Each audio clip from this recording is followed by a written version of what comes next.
Ayan. Manguha tayo ng dahon ng ampalaya, mga idol. Ayan, nasa gubat kami. Nasa kagubatan kami, mga idol. Naghahanap kami ng pwedeng igulay. So, nagpaalam kami sa nagbabantay dito kay nanay. Ayan, may saluyot, may papaya.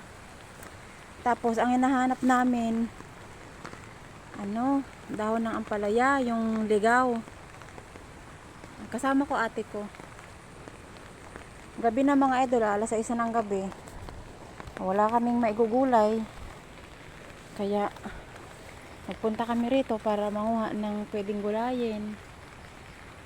Para may ulam lang sa kanin, mga idol. Ayan, yung ate ko. Manguha siya ng dahon ng ampalaya.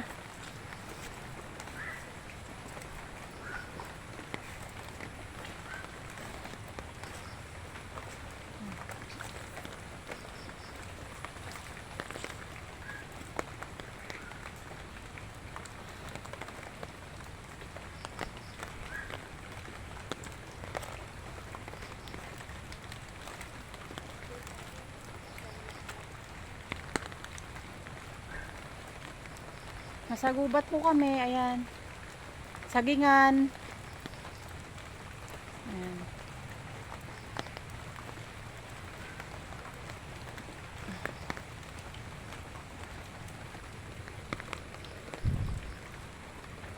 Mas malamok pa.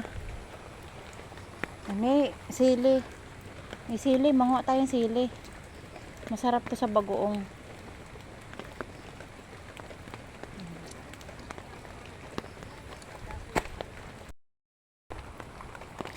Ang sili, lagay lang sa bagoong, ulam na.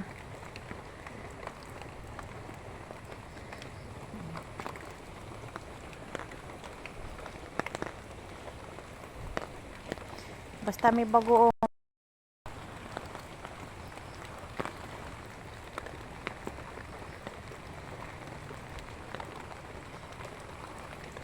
Sili at bagoong lang, mga idol, ulam na.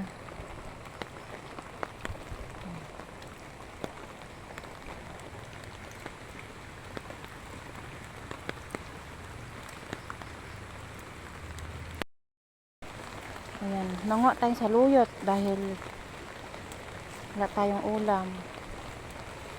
Lagyan lang natin ng bagoong. Sapat na. Ulam na.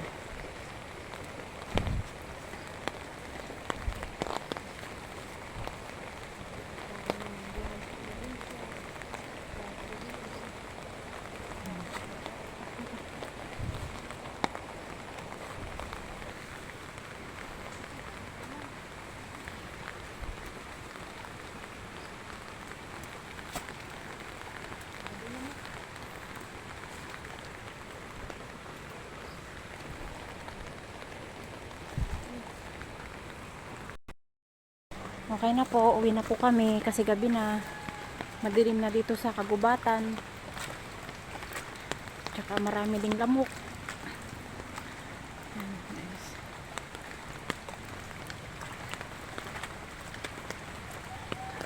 Ngayon lang kami nanguha kasi kanina napakalakas ng ulan. Ngayon lang kami nakalabas ng ate ko. Nasinamantala namin na hindi masyadong malakas yung ulan. Kaya sumuba kami dito sa gubat. Kahit gabi na, madilim na, nanguha pa rin kami para may maigulay.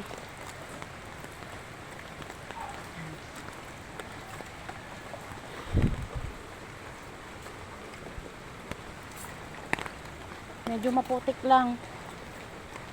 Maputik, madulas ang daanan.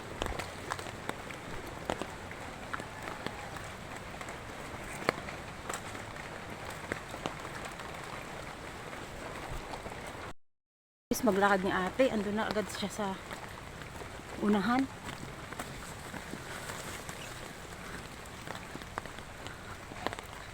Ayan.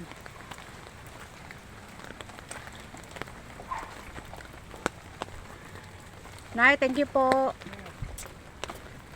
Bahay nila. Sila po yung may-ari ng tanim.